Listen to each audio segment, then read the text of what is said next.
Antonita Membesi dengan NIM 2024340442. Di sini saya akan menjelaskan tentang pemikiran Friedrich Karl von Sauvikin, tokoh sentral dari mazhab sejarah Historical School of Law. Secara garis besar, narasinya menyoroti perdebatan filosofis tentang bagaimana hukum seharusnya dibentuk.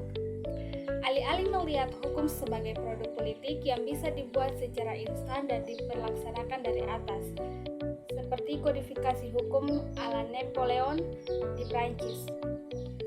Sauvikin memandang hukum sebagai entitas organik. Hukum ibarat bahasa yang tumbuh, hidup, dan berevolusi bersama sejarah masyarakatnya. Bagi pembelajaran tata negara dan hukum negara kepulauan yang kaya akan tradisi lokal, pemikiran Sauvikin ini memberikan kerangka teoritis yang sangat kuat untuk memahami bentuk antara hukum nasional yang seragam dan keberlakuan hukum adat di daerah-daerah. Berikut ini adalah beberapa poin-poin penting dari materi tersebut. Kita masuk pada poin-poin penting pemikiran Syafi'i dan mazhab sejarah. Hukum tumbuh berdasarkan masyarakat, bukan dibuat. Slogan utama dari mazhab sejarah adalah hukum tidak dibuat, melainkan tumbuh dan berkembang bersama masyarakat, mentransplantasi hukum asing secara tiba-tiba sama berbahayanya dengan mencangkokkan organ pada tubuh yang belum tentu siap menerimanya. Konsep Volksgesicht, jiwa rakyat. Hukum yang sejati harus bersumber dari Volksgesicht atau jiwa rakyat. Hukum harus mencerminkan keyakinan kolektif, tradisi dan nilai moral suatu bangsa, bukan sekedar meniru bangsa lain. Menolak kodifikasi instan. Pada awal abad ke-19, Jerman belum bersatu dan hukumnya masih kacau. Anton Heybaut mengusulkan agar Jerman segera mengadopsi kodifikasi ala Prancis agar efisien.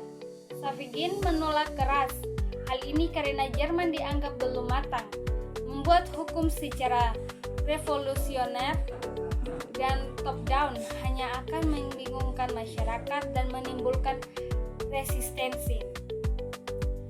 Kelebihan dari mazhab sejarah sangat menghargai tradisi dan identitas nasional, mencegah lahirnya hukum yang kaku dan ahistoris atau tercabut dari akar sejarah.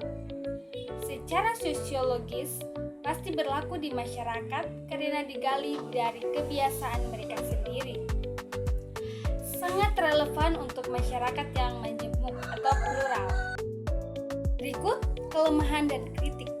Konsep Volksgesicht dinilai terlalu abstrak, elitis, dan sulit diukur secara pasti. Rentan dimanipulasi oleh elit politik atau ideologi tertentu, seperti masuknya fasisme Nazi di Jerman kemudian hari. Terlalu lambat merespon perubahan, sehingga hukum sulit digunakan sebagai alat rekayasa sosial untuk membenahi masyarakat. Relevansinya dengan hukum adat di Indonesia. Pemikiran Sauvikin sangat esensial ketika kita berhadapan dengan posisi hukum adat. Mazhab sejarah adalah landasan rasional mengapa hukum adat harus dipertahankan dari gempuran kodifikasi yang murni positivistik. Nah, itu saja pemaparan penjelasan yang dapat saya sampaikan terkait dengan teori von Sauvikin. Sekian dan terima kasih.